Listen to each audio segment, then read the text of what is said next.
Unmute করবো না? ওইটা কেন ছোবো? আমার সাথে কোনো মতলব নেই ওটার।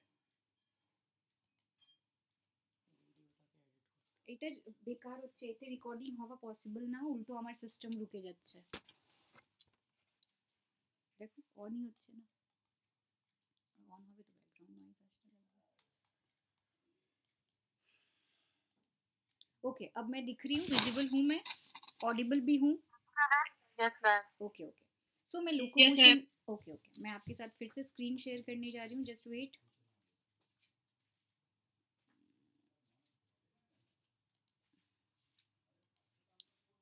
ओके शेयर हो गई स्क्रीन, शेयर स्क्रीन हो गई। Yes ma'am. Yes ma'am. Okay so basically locomotion पे हमने ऑलरेडी एग्जांपल भी ले लिया कि लोकोमोशन में आप देख सकते हो कि हमारे पास क्या है, पैरामीशियम है, हाइड्रा है, इन सारे जो कह सकते हैं नॉन कॉर्डेट्स ऑर्गेनिजम्स हैं, इनमें क्या है, सीलिया, फ्लैजिला, इस तरह के स्केलेटल सिस्टम्स होते हैं।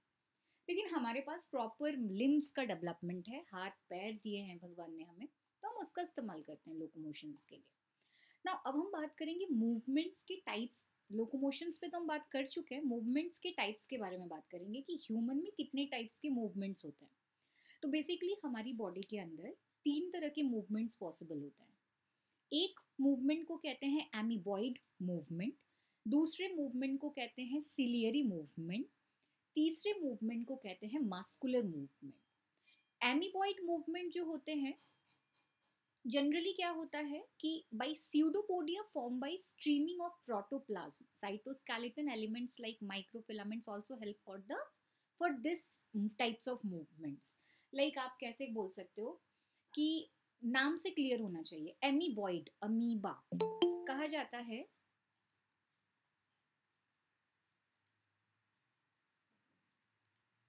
कहा जाता है कि जो अमीबा, यूग्लिना, पैरामीशियम्स होते हैं, ये क्या करते हैं, इनके पास स्यूडोपोडिया होता है, ठीक है, जिनसे ये लोकोमोशन करते हैं, ठीक है, मूवमेंट कर पाते हैं।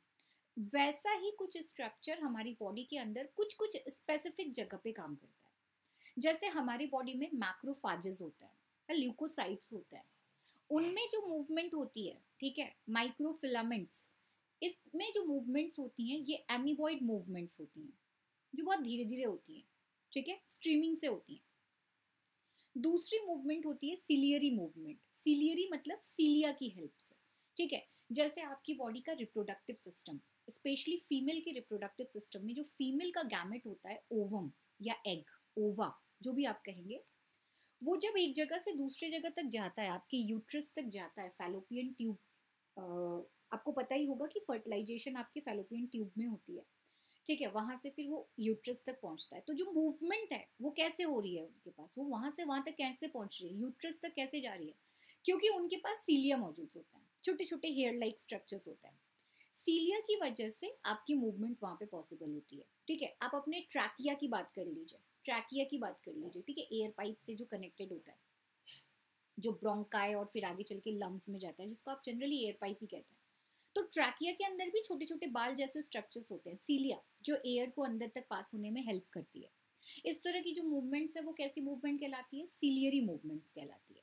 और तीसरा जो आपकी बॉडी में आप दिन भर करते रहते हो, ठीक है, आपकी स्केलेटल सिस्टम से रिलेटेड, क्योंकि आपको पता होना चाहिए कि आपकी बॉडी के स्केलेटल सिस्टम का डायरेक्ट अटैचमेंट आपके शरीर के मांसपेशियों से होता है, मसल से होता है, ठीक है।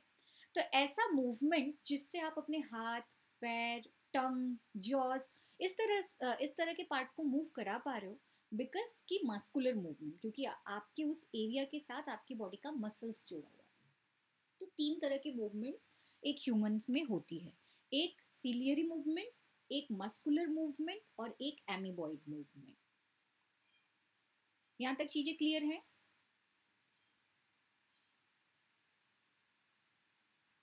यहाँ तक चीजें समझ में आ गई है? Yes ma'am. Okay, very good.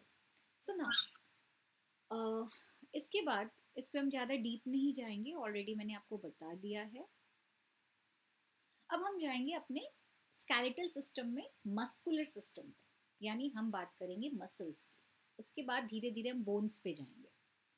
So human muscular system, हमेशा जब भी मैं हमेशा कहती हूँ, हमारा फिजियोलॉजी ना पूरा सिस्टम से कवर है, कभी मैं आपको डाइजेस्टिव सिस्टम पढ़ाती हूँ, कभी मैं आपको एक्सक्रिएटरी सिस्टम पढ़ाती हूँ, कभी मैं आपको नर्वस सिस्टम पढ़ाती हूँ।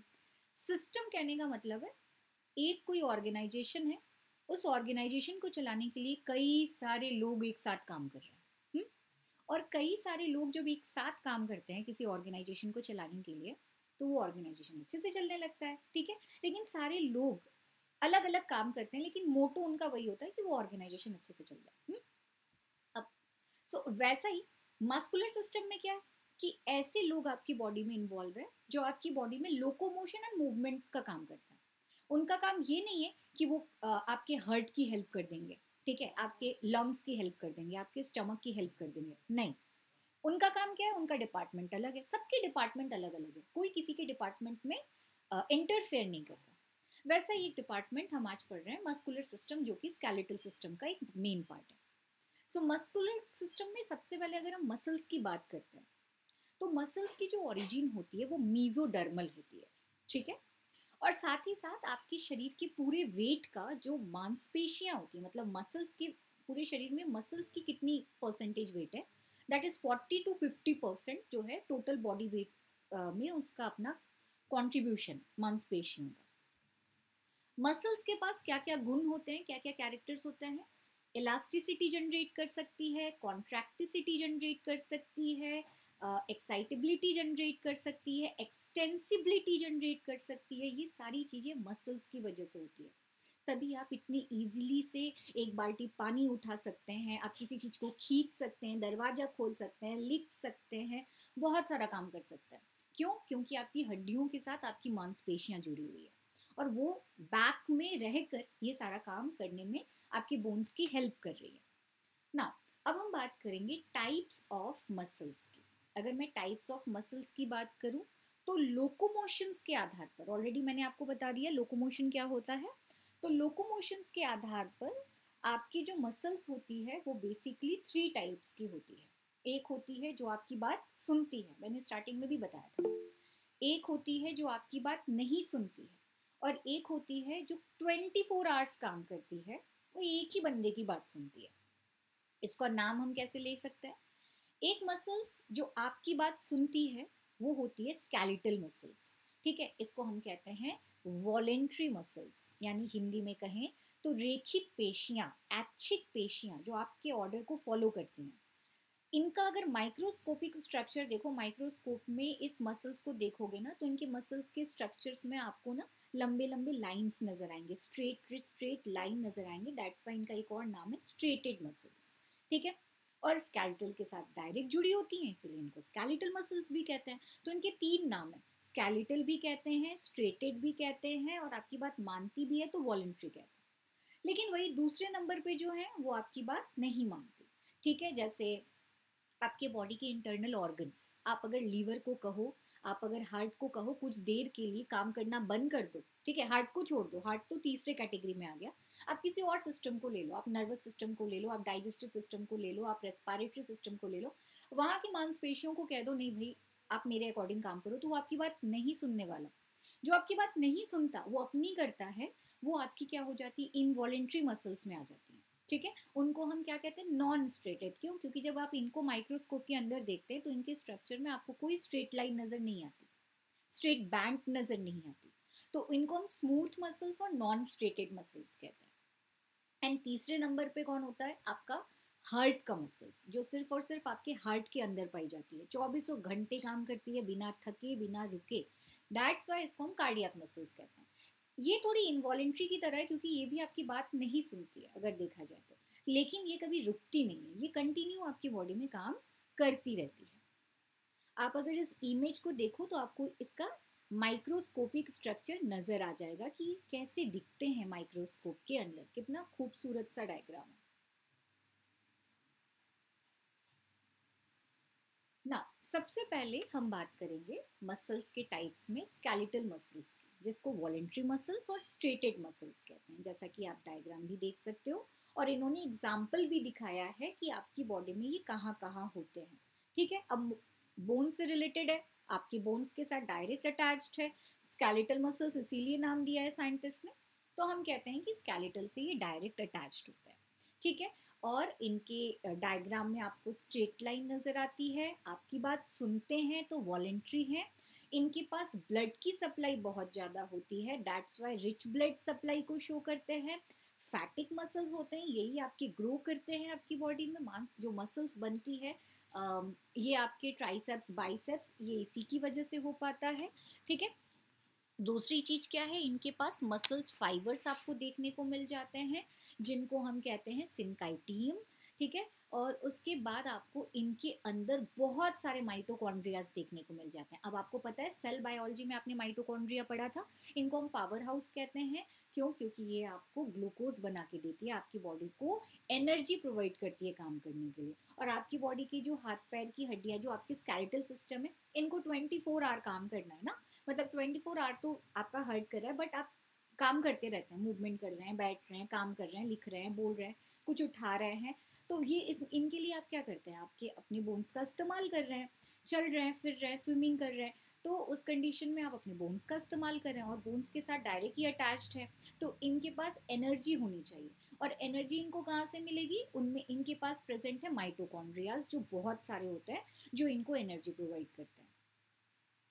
नाउ सेकेंड नंबर पे आ जाता है स्मूथ मसल्स, जिसको आप विजरल मसल्स कहते हैं, ठीक है।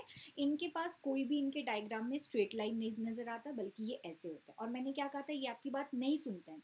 बॉडी में बहुत सारे ऐसे ऑर्गन्स हैं इंटरनल, जो इनसे बने हुए हैं। इस तरह की मांसपेशियां आपकी बॉडी के डाइजेस्टिव सिस्टम को बना रही है, आपके पेट के अंदर है, आपके रेस्पिरेटरी सिस्टम में, ठीक है। ये कभी सिक्स पैक नहीं देता, बाइसेप्स ट्राइसेप्स नहीं देता, इनमें कोई आपकी ग्रोथ नहीं होती, इनमें ब्लड सप्लाई भी बहुत ज़्यादा नहीं होती, और इनके पास माइटोकॉन्ड्रिया भी बहुत ज़्यादा नहीं होता, और इनके पास न्यूक्लियस भी नहीं होता। ना तीसरे नंबर पे आते हैं हमारे मसल्स का तीसरा type, that is cardiac muscles. Cardiac muscles जो सिर्फ और सिर्फ आपके हार्ट में पाई जाती है, ठीक है। इनमें भी आपको क्या देखने को मिलता है, थोड़ा बहुत स्ट्रेट लाइन देखने को मिलता है माइक्रोस्कोपिक स्ट्रक्चर में। इसके पास भी ब्लड सप्लाई बहुत है, क्योंकि भाई हमारा हार्ट है पंपिंग ऑर्गन, पंप करेगा तभी ब्लड की सप्लाई हो सकती है, एनर्जी तो उसको चाहिए ही। और एनर्जी चाहिए तो एनर्जी कहाँ से मिलेगी, माइटोकॉन्ड्रिया से मिलेगी, तो माइटोकॉन्ड्रिया इसके पास भी बहुत सारे हैं। इनके पास भी न्यूक्लियस नहीं होता, और ये भी फैटिक होते हैं, नॉन फैटिक होते हैं, मतलब इनमें भी आप वो नहीं देख सकते कि मसल्स के ग्रोथ हो रहे हैं, ठीक है। एक कंपैरिजन अगर आप देखो, इन तीनों में डिफरेंस देख लो, तो स्ट्रेटेड मसल्स जो होती है डायरेक्ट स्केलेटल से अटैच्ड होती है, ठीक है। और विजरल मसल्स जो होती है वो विजरा से अटैच्ड होती है, विजरा मतलब इंटरनल ऑर्गन्स, ठीक है, इसीलिए इसको विजरल मसल्स और स्मूथ मसल्स कहते हैं। और कार्डियक मसल्स हार्ट की वॉल्स में, ठीक है। स्ट्रेटेड मसल्स को अगर आप माइक्रोस्कोप के अंदर देखते हो तो स्ट्रेट लाइन नजर आती है, विजरल को देखते हो तो नहीं नजर आती है, कार्डियक को देखते हो तो उनमें भी नजर आती है, ठीक है। स्ट्रेटेड मसल्स आपकी बात सुनती है, विजरल नहीं सुनती है, और कार्डियक भी नहीं सुनती है।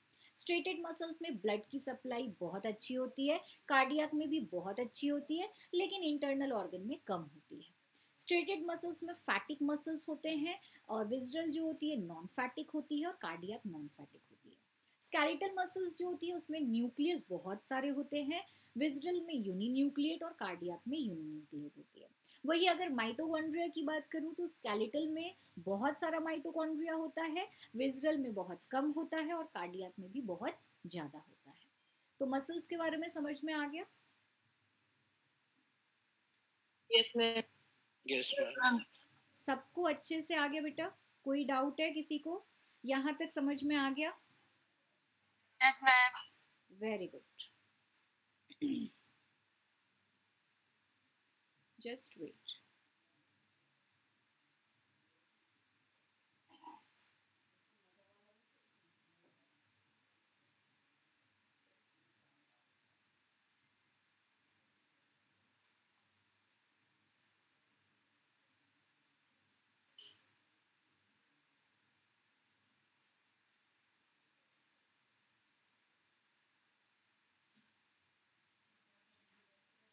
ना सो अब हम बात करेंगे स्ट्रक्चर पर। स्ट्रक्चर में हम बात करेंगे स्ट्रेटेड मसल्स के स्ट्रक्चर में, जो आपके एग्जाम में पूछा जाता है। सो स्ट्रेटेड मसल्स वही मसल्स हैं जो दिखने में स्ट्रेट होती हैं, जो आपके स्केलेटल से डायरेक्ट अटैच्ड होती हैं, जिनके पास माइटोकॉन्ड्रियाज भी बहुत थे, ठीक है। तो स्केलेटल मसल्स जो है यानी स्ट्रेटेड मसल्स कहिए या स्केलेटल मसल्स कहिए, बात एक ही है। इनके पास ना आपको बहुत सारे ना बंडल नजर आते हैं, आप डायग्राम में भी देख सकते हैं। अगर मैं इसको जूम करके आपको दिखाने की कोशिश करूं तो ये जो बंडल नजर आते हैं इनको हम कहते हैं फैसिकल्स। आप फैसिकल्स को देखो, बहुत ही खूबसूरत सा ये दिखा रहा है इमेज, ठीक है। ये स्ट्रेटेड मसल्स अंदर से कैसे दिखता है वो आपको दिखा रहा है। तो मसल्स के जो बंडल्स होते हैं आपके स्ट्रेटेड मसल्स के स्ट्रक्चर के अंदर, उनको हम फैसिकल्स कहते हैं। फैसिकल्स जो होते हैं मतलब ये जो बंडल्स होते हैं, ये आपस में एक दूसरे से जुड़े कैसे होते हैं, ये आपस में एक दूसरे से कनेक्ट होते हैं एक कोलाजन कनेक्टिव टिश्यू से, जिनको हम फैसिया कहते हैं। क्या कहते हैं बेटा? फैसिया, ठीक है। हर एक फैसिकल्स जो होता है उनके पास बहुत सारे मसल्स फाइबर्स होते हैं। मैं फिर से आपको रिपीट कर रही हूँ, आपका जो ये वाला स्केलेटल मसल्स होता है,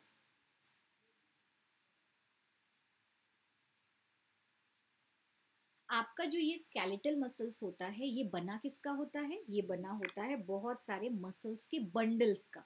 इन बंडल्स को मेडिकल टर्मिनोलॉजी में क्या कहते हैं? फैसिकल्स। और फैसिकल्स किससे जुड़े होते हैं? फैसिया से। मतलब इनके यूनिट्स को क्या कहते हैं? फैसिया, जो कि खुद एक कोलाजन कनेक्टिव टिश्यू होती है। हर एक फैसिकल्स में, ठीक है, बंडल्स में आपको बहुत सारे पतले पतले फाइबर्स नजर आते हैं, जो कि यहाँ पे रेड कलर के राउंड फॉर्म में भी दिखा रहा है।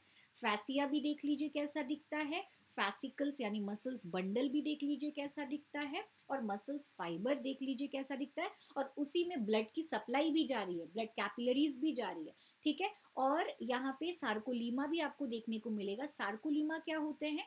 लीमा शब्द जब आ जाता है ना किसी के नाम के पीछे, दैट मीन्स की कवर। जैसे हम कहते हैं ना प्लाज्मा लीमा, सेल की कवर, ठीक। तो हमारे मसल्स की कवर को हम कहते हैं सार्कोलीमा, ठीक है। सार्को वर्ड का इस्तेमाल किया जाता है, ठीक है। तो यहाँ पे कवर आपको सार्कोलीमा देखने को मिल जाता है, ठीक है। आप देख सकते हैं सार्कोलीमा पे भी राउंड किया है मैंने, और ब्लड कैपिलरीज भी आपको यहाँ पे देखने को मिल रही है। तो मसल्स फाइबर्स जो है चारों तरफ से एक मेम्ब्रेन से ढकी होती है, ठीक है। मसल्स फाइबर का नाम मैंने अभी लिया था, फैसिकल्स कहते हैं। और ये एक बंडल्स के फॉर्म में होते हैं, एक बंडल दूसरे से, दूसरा बंडल तीसरे से किससे जुड़ा होता है? मैंने अभी आपको बताया, ये सारे बंडल्स आपस में फैसिया से जुड़े होते हैं। फैसिया क्या होता है? फैसिया एक कोलाजन कनेक्टिव टिश्यू होता है। और इनकी कवर को क्या कहते हैं? फैसिकल्स की कवर को कहते हैं सार्कोलीमा, ठीक है। और कवर के अंदर होता है पानी यानी फ्लूइड, जिसका नाम होता है सार्कोप्लाज्म। समझ में आ रहा है? बात समझ में आ रही है? Yes ma'am. I repeat again, हम बात कर रहे हैं टाइप्स 1, ठीक है। टाइप्स 1 का नाम क्या था? Skeletal muscles. स्केलेटल को हमने क्या बोला? Striated muscles. और भी एक नाम लिया था मैंने, वॉलेंट्री मसल्स। इनके स्ट्रक्चर की बात कर रहे हैं हम। अंदर से देखने में बहुत सारे बंडल्स दिखते हैं। बंडल्स का नाम मैंने कहा फैसिकल्स। फैसिकल्स यानी बंडल्स के बीच की अटैचमेंट को, जो एक बंडल को दूसरे से जोड़ रहा है, एक फैसिकल्स को दूसरे से जोड़ रहा है, उसका नाम है फैसिया, जो कि कोलाजन कनेक्टिव टिश्यू का बना हुआ होता है। फिर मैंने बोला कि ये जो बंडल्स होते हैं इनको चारों तरफ से कवर करता है सार्कोलीमा, और बंडल्स के अंदर जो पानी होते हैं उन्हें कहते हैं सार्कोप्लाज्म, ठीक है। इतना क्लियर हो गया? हर एक मसल्स फाइबर के पास लंबे लंबे जो पतले पतले धागे होते हैं, पैरेलल बैठे होते हैं, उन्हें हम कहते हैं मायोफाइब्रिल्स। यानी मायोफाइब्रिल्स का दूसरा नाम होता है मायोफिलामेंट। वो भी आप डायग्राम में देख सकते हैं कि मायोफाइब्रिल्स कैसा होता है। सार्कोलीमा भी आप देख सकते हैं, अंदर से कट करके कितना अच्छे से दिखा रहा है ये, ओके।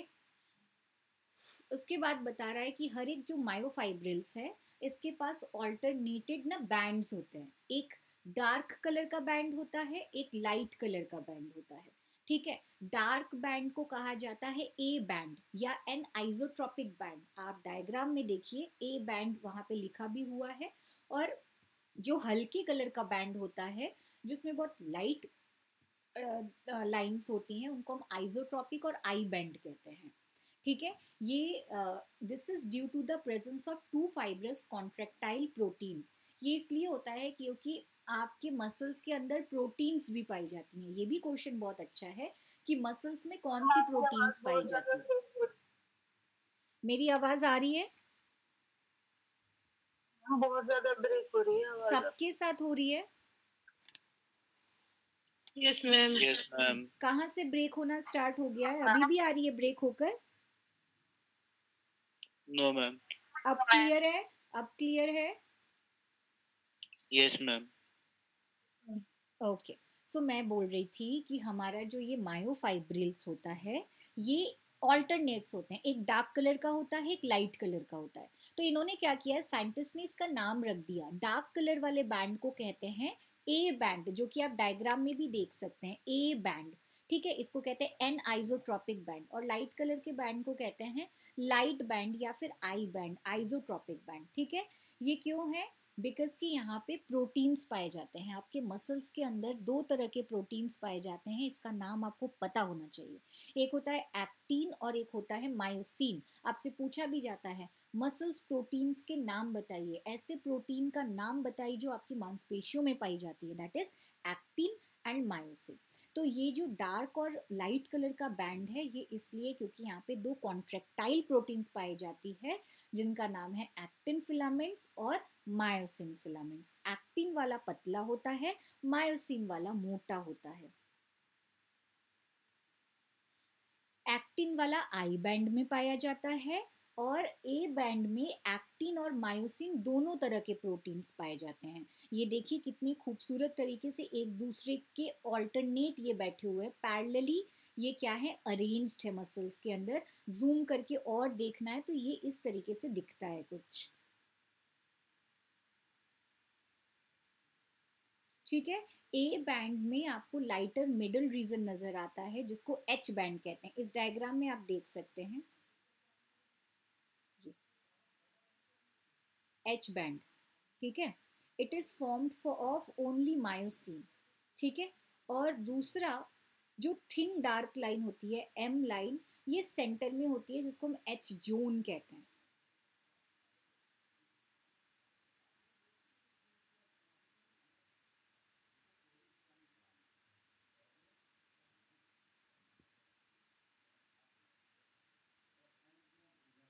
ठीक है, now I band is by sketched by a dense dark band, जिसको हम जेड बैंड कहते हैं। ठीक है, और इन दोनों जेड बैंड के बीच में होता है आपका सार्कोमियर। इन दोनों जेड बैंड, देखो इस इमेज को देखो, दो जेड बैंड के बीच में होता है आपका सार्कोमियर। सार्कोमियर का क्वेश्चन पूछा जाता है, ग्रीन कलर से हाईलाइट किया गया है।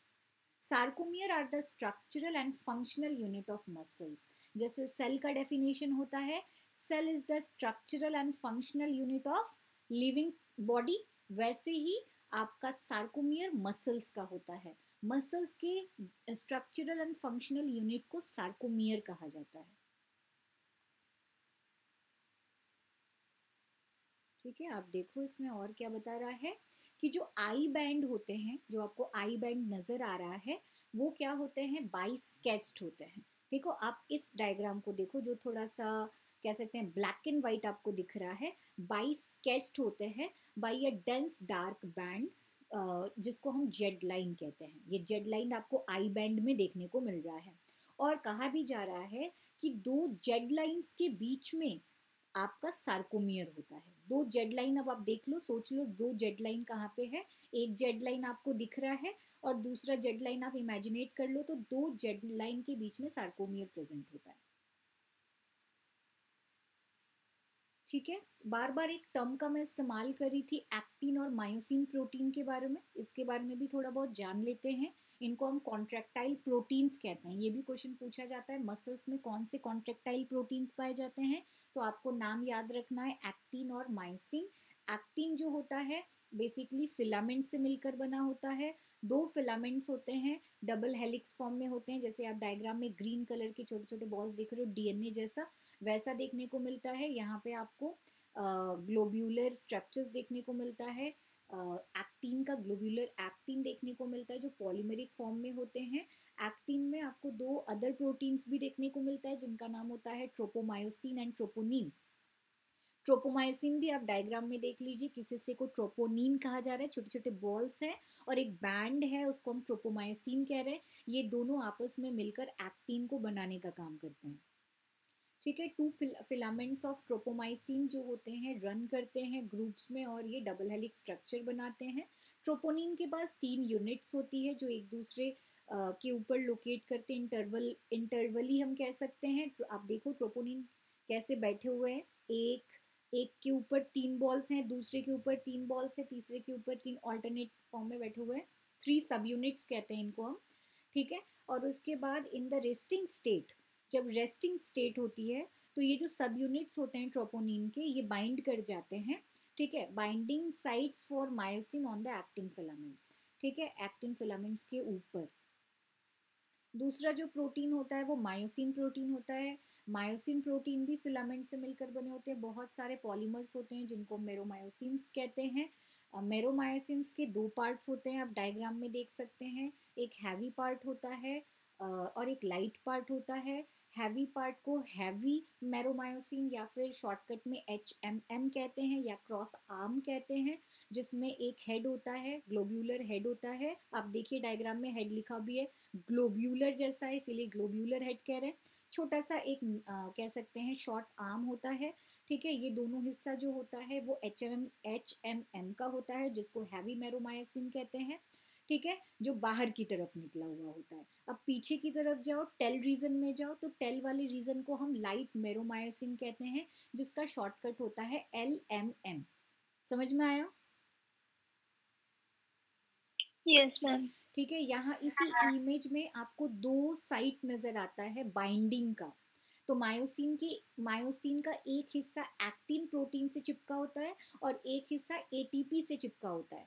तो जिस हिस्से में आकर एक्टिन बाइंड करता है उसको एक्टिन बाइंडिंग साइट्स कहते हैं, और जिस हिस्से में आकर ATP बाइंड होता है उसको ATP बाइंड साइट्स कहते हैं, ठीक है। और यहाँ पे जो एंजाइम काम कर रहा है ATP के लिए, उसको हम कहते हैं, जहाँ पे ATP साइट्स मौजूद है फॉर एक्टिन, वहां पे आप देखोगे जो ATP जो एक्टिन को मायोसिन से चिपकाने में हेल्प कर रहा है, ठीक है, ATP साइट्स के, तो उस एंजाइम का नाम है ATPase एंजाइम। क्यों? क्योंकि वो ATP बाइंडिंग साइट्स है, इसीलिए जो एंजाइम रिस्पॉन्सिबल है उसका नाम है ATPase एंजाइम।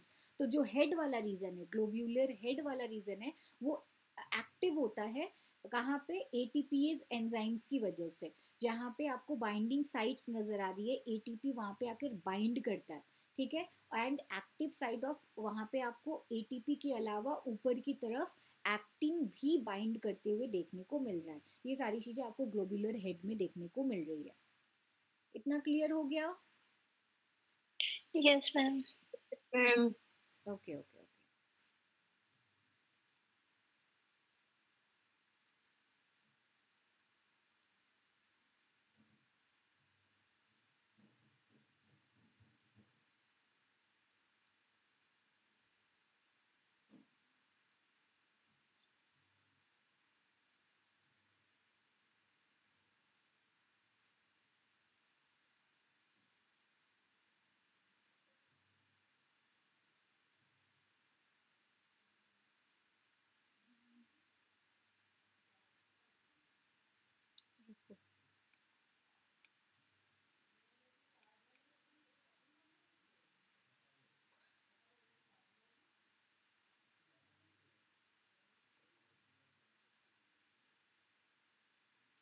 अब हम स्केलेटल सिस्टम पे बात करेंगे अपने।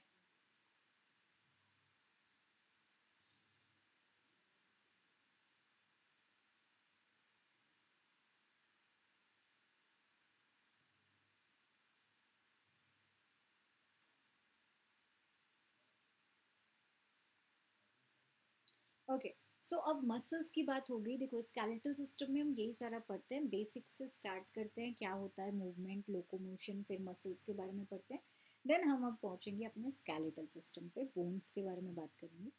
सो पहले स्केलेटल सिस्टम में हम क्या देख पाते हैं कि हमारी जो बॉडी है वो टोटल मिला के 206 हड्डियों से मिलकर बनी हुई है, ठीक है। हड्डियों के अलावा कहीं कहीं पे हमें ऐसी भी देखने को मिलती है, कोई कोई ऐसी जगह होती है जो फ्लेक्सिबल होती है, जैसे ये कान वाला हिस्सा है, ये नाक वाला हिस्सा है। बॉडी में ऐसी बहुत सारी जगह है जहाँ पे आप फील करते हो कि वो हार्ड नहीं है, बल्कि वो थोड़ा लचीला है, फ्लेक्सिबल है, तो उस एरिया को हम कार्टिलेज कहते हैं। तो बोन्स 206 हैं हमारी बॉडी में, स्केलेटल सिस्टम जो आपके बॉडी के फ्रेमवर्क को बना रही है, और इसके साथ साथ कुछ फ्यू कार्टिलेज भी यहाँ पे आपको देखने को मिल जाता है। अब बोन क्या होता है? बोन एक कनेक्टिव टिश्यू होता है, ठीक है। बोन के पास बहुत हार्ड मैट्रिक्स होती है क्योंकि उनके पास होता है कैल्शियम सॉल्ट्स, जिसकी वजह से बोन क्या होती है, हार्ड होती है, ठीक है। अच्छा, बोन के अंदर प्रोटीन भी पाया जाता है। बोन के प्रोटीन को कहा जाता है ओसिन प्रोटीन, ठीक है। कार्टिलेज के पास क्या होता है, कार्टिलेज थोड़ा हल्का होता है, ठीक है, लचीला होता है, और उनके पास होता है कॉन्ड्रोइटिन सॉल्ट। कॉन्ड्रोइटिन सॉल्ट्स याद रखना। अच्छा, प्रोटीन्स का नाम भी मैं बता दूं, जैसे मैंने बताया कि बोन में कौन सी प्रोटीन पाई जाती है, ओसिन। वैसे कार्टिलेज में कौन सी प्रोटीन पाई जाती है, कॉन्ड्रीन, ठीक है। ये दोनों प्रोटीन्स का नाम आपको याद होना चाहिए कि बोन्स में कौन सी प्रोटीन्स पाई जाती है और कार्टिलेज में कौन सी प्रोटीन्स पाई जाती है ना। अब हम 206 हड्डियों पे बात करते हैं। तो हमारा ह्यूमन स्केलेटल 206 हड्डियों से मिलकर बना हुआ है। इन 206 हड्डियों को दो हिस्सों में पहले बांटो। दो हिस्सों में कैसे बांटोगे, सबसे पहले अपनी बॉडी को इमेजिन करो। हमारी बॉडी में हाथ और पैर को हटाओ और हाथ और पैर के जॉइंट्स को हटाओ। हाथ और पैर के जॉइंट्स को हटाओ, ठीक है। तो बचा क्या, क्या क्या बचा, एक स्कल बच गया, ठीक है, रिब्स बच गई, छाती वाली हड्डी जिसको स्टर्नम कहते हैं वो बच गई, पीछे से आपका वर्टिब्रल कॉलम पूरा बच गया। तो जो बच गए ना उनको एक्सियल में डाल दो, ठीक है, और जो हाथ पैर और उनका जॉइंट्स था उनको एपेंडिकुलर में डाल दो। तो हाथ पैर और उनको जो जोड़ता है, जिनको हम जॉइंट्स और गर्डल्स कहते हैं, उनको कहते हैं एपेंडिकुलर स्केलेटन, जो कि टोटल 126 हड्डियों से मिलकर बनी हुई है। बाकी जो जो बच गया था, क्या क्या बच गया था, हाथ पैर और जॉइंट्स को छोड़ दिया था तो हमारे पास स्कल बच गया था, ठीक है, हमारे पास वर्टिब्रल कॉलम बच गया था, हमारी छाती की हड्डी स्टर्नम बच गई थी, हमारी पसलियां यानी रिब्स बच गई थी। इनको आप बोल देंगे एक्सियल स्केलेटल, जिसमें टोटल हड्डियां होती हैं 80। तो 80 और 126 मिलाकर हो गई 206 हड्डियां। यहाँ तक समझ में आ गया? Yes ma'am. अब हम इसी फ्लो चार्ट को और समझने की कोशिश करेंगे। सबसे पहले हाथ पैर को हटाओ, 126 हड्डियों को साइड में रखो। पहले हम 80 हड्डियों का कैलकुलेशन देखेंगे कि 80 हड्डियां कैसे आ रही हैं, ठीक है। तो 80 हड्डियों में सबसे पहले जो यहाँ पे लिखा हुआ है वो लिखा है बोन ऑफ हेड, ठीक है। आप इसको कह दो स्कल बोन, जो कि 29 होती है, ठीक है। 29 आपकी स्कल बोन हो गई, ठीक है। उसके बाद आपकी स्टर्नम हो गई, रिब्स हो गई। रिब्स कितनी होती है, रिब्स आपकी होती है आपकी बॉडी में 12 पेयर्स, 24 रिब्स हो गई, ठीक है। इसके बाद स्टर्नम हो गया, ठीक है, एक स्टर्नम हो गया, 24 रिब्स हो गया, 25 हो गया। कैलकुलेशन कर रहे हो कॉपी में, जरा कैलकुलेशन करो तो। Bone of the head, skull bone कहते हैं, ये 29 हो गई, ठीक है। मेरी बात आती है, सुन रहे हो मेरी बात? Yes ma'am. कैलकुलेट करना, बोन ऑफ द हेड यानी स्कल बोन जिसे कहेंगे, 29 बोन्स यहाँ हो गई। स्टर्नम 1 और रिब्स हो गई आपकी 24, 12 पेयर होती है ना, 12 12 24, कितनी होगी 24 और एक 25, ठीक है। 29 में 25 को ऐड किया, कितना हुआ,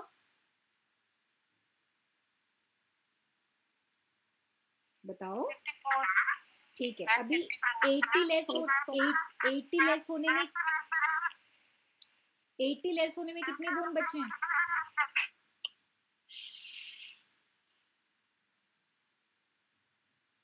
कितने बोन बचे हैं 80 होने में,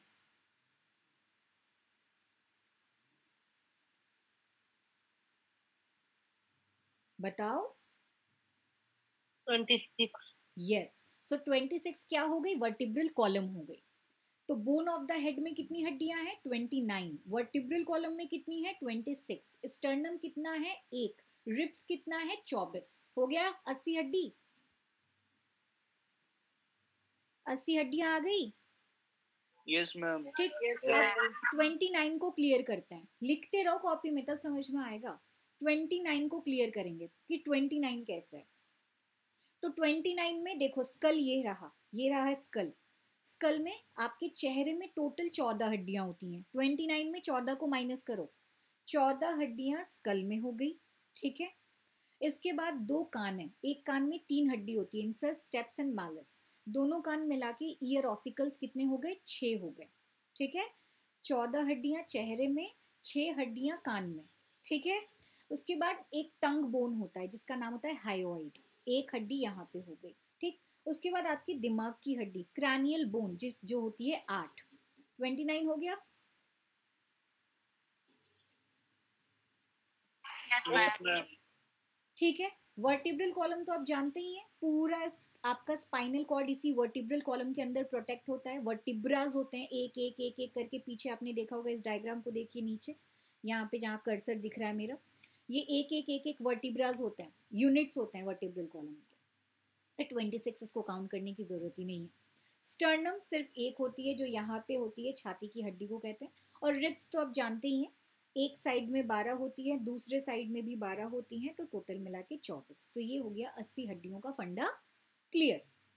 ठीक है, अब हम बात करेंगे 126 हड्डियों के बारे में। तो 126 हड्डियां सिर्फ हाथ पैर में होती हैं और उनके जॉइंट्स में होती हैं।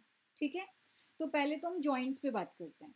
हाथ को जो जोड़ता है इसे हम कहते हैं शोल्डर गर्डल, जो ये यहाँ पे कंधे में जो आपका जॉइंट है इसे कहते हैं शोल्डर गर्डल, लेकिन स्केलेटल भाषा में और एनाटॉमी की भाषा में इसे कहते हैं पेक्टोरल गर्डल। ठीक है, कहा जाता है 2 पेक्टोरल गर्डल्स होती हैं, एक इधर वाले राइट साइड के हाथ को जोड़ती है, एक लेफ्ट साइड के हाथ को जोड़ती है। पेक्टोरल गर्डल 2 हड्डियों से मिलकर बनी होती है। एक हड्डी आगे होती है यहाँ पे आपकी कॉलर साइड में, इसको कॉलर बोन क्लैविकल कहते हैं, ब्यूटी बोन कहते हैं। इसकी वजह से आप सुंदर लगते हैं, आपका नेक रीजन सुंदर लगता है जब आप कोई नेकलेस पहनते हैं, इसको कॉलर बोन कहते हैं, क्लैविकल।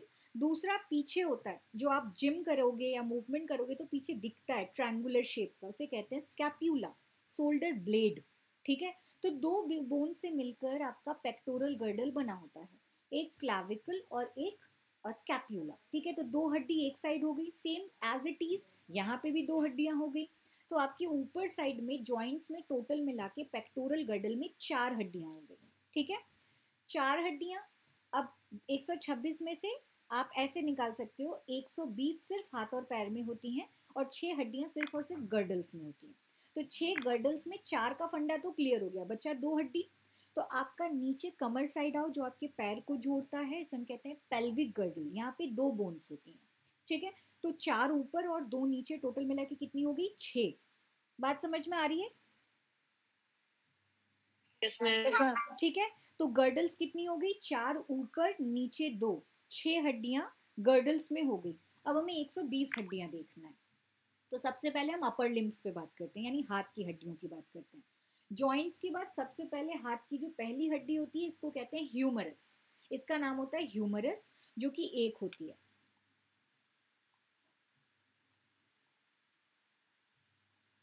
नहीं है, ठीक है, इसको हम ह्यूमरस कहते हैं। ठीक है, मैं ऐसे ही समझा रही हूँ, ह्यूमरस कहते हैं। ह्यूमरस के बाद फिर एक जॉइंट होता है, जॉइंट को नहीं गिनेंगे। उसके बाद नीचे वाले हाथ में आते हैं, यहाँ पे 2 हड्डियां होती हैं आपस में, इसको हम बेस्ट फ्रेंड्स कह सकते हैं, एक का नाम होता है रेडियस और एक का नाम होता है अल्ना। फिर आप आ जाइए हाथ की रिस्ट में, कलाई में, वहाँ पे छोटी छोटी 8 हड्डियां होती हैं, नेम कार्पल्स कहते हैं। उसके बाद अपने पाल्म में आइए, यहाँ पे 5 हड्डियां होती हैं, 1 2 3 4 5, इन्हें कहते हैं मेटाकार्पल्स। फिर आ जाते हैं उंगलियों की हड्डियां, जो कि होती हैं, इनका नाम होता है फैलेंजेस, 14 हड्डियां होती हैं। एक उंगली में होती हैं आपकी कितनी हड्डियां? 3 हड्डियां होती हैं। ठीक है, एक्सेप्ट अंगूठा, थंब को छोड़ दीजिए, तो कैलकुलेशन करिए, आपके पास 5 है। ठीक है, तो 3 1 3, एक फिंगर में, 3 2 6, 3 3 9, 3 4 12। ठीक है, चारों उंगलियों में आप लाइंस भी देख सकते हैं, 3 बोन्स हैं, एक्सेप्ट थंब। थंब में एक लाइन है, यानी 2 हड्डियां हैं। तो हमने कितना पढ़ा था? 12 और 2 हड्डियां कितनी होगी? 14। तो फैलेंजेस में, उंगलियों में टोटल कितनी हड्डियां हो गई? 14। समझ में आ गया? तो एक हाथ में टोटल मिला के कितनी हड्डियां हो गई? 30। कैसे? फैलेंजेस हो गई 14, पाल्म में 5 हड्डियां हो गई, उसके बाद मेटा का सॉरी कार्पल्स 8 हड्डियां हो गई, रेडियस अल्ना हो गई 2 हड्डियां, ह्यूमरस 1 हड्डी हो गई, टोटल मिला के 30 हड्डी हुई कि नहीं? Yes ma'am. तो सेम एज इट इज इस हाथ में भी काउंट करेंगे, 30 इधर 30 इधर, ऊपर हाथ में कितनी हड्डियां हो गई? 60 हो गई। Yes ma'am. ठीक, अब पैर में बात करते हैं। तो पैर में सबसे पहला जो हड्डी होता है पैर में, कमर से जो नीचे आता है, शरीर की सबसे लंबी सबसे भारी हड्डी उसे कहते हैं, इसका नाम होता है फीमर। ठीक है, फीमर में एक हड्डी हो गई। ठीक है, उसके बाद आपका आता है घुटना जिसको हम कहेंगे पटेला, उसमें एक हड्डी हो गई, दो हड्डी। फिर जैसे हाथ में नीचे साइड दो बोन्स होते हैं, वैसे पैर में भी नीचे वाले पैर में दो हड्डियां होती हैं। एक का नाम होता है टीबिया और एक का नाम होता है फिब्यूला। दोनों को भी काउंट करते रहिए, एक ह्यूमरस, एक पटेला, दो टीबिया, फिब्यूला।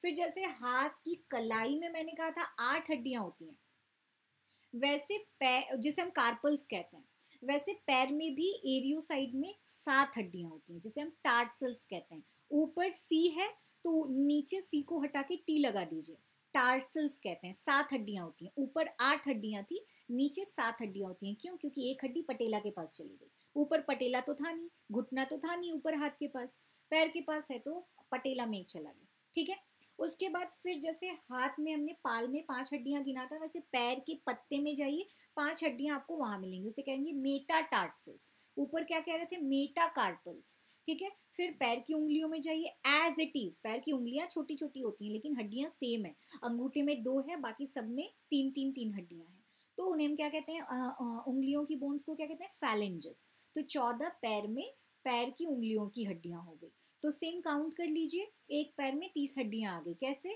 फैलेंजेस 14, मेटाटार्सल्स 5, आपके टार्सल्स 7, टीबिया फिब्यूला 2, पटेला 1, फीमर 1। हो गया 30 हुआ बेटा? Yes ma'am. तो एक पैर में 30 हड्डियां, दूसरे पैर में 30 हड्डियां, टोटल कितनी हो गई? नीचे 60, ऊपर हाथ में 60, 60 और 60 कितनी हो गई? 120, और 6 गर्डल्स हो गए 126। क्लियर हो गया? Yes ma'am. ओके, इतना समझ में आ गया ना? अब हाँ, एक सेकेंड।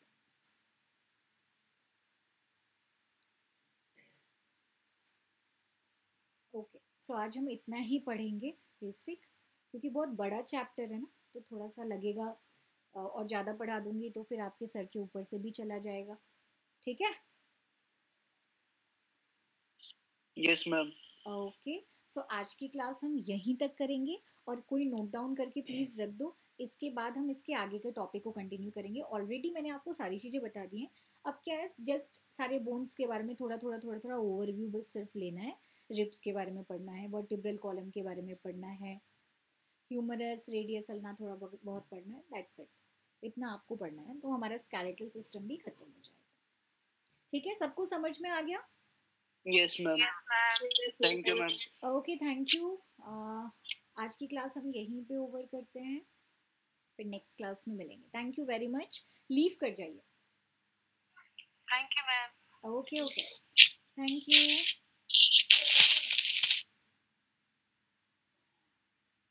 ओके।